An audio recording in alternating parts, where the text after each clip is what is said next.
In a sunny village lived a dreamy girl named Mia. One day, she saw colorful shapes in the clouds and wished she could paint them. Suddenly, a fluffy cloud floated down, turning into a cheerful painter named Cloudy. "I'll teach you," Cloudy said, handing Mia a magic brush. Mia dipped the brush in the sky and painted a rainbow. The village cheered as the rainbow arched over their homes. Next, she painted a fluffy sheep cloud that bounced around, making kids laugh. But a gray storm cloud appeared, threatening rain.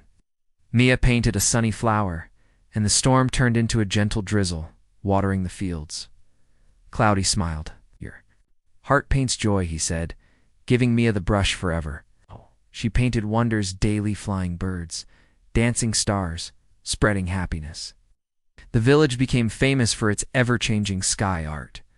Mia learned that imagination could brighten any day. The end.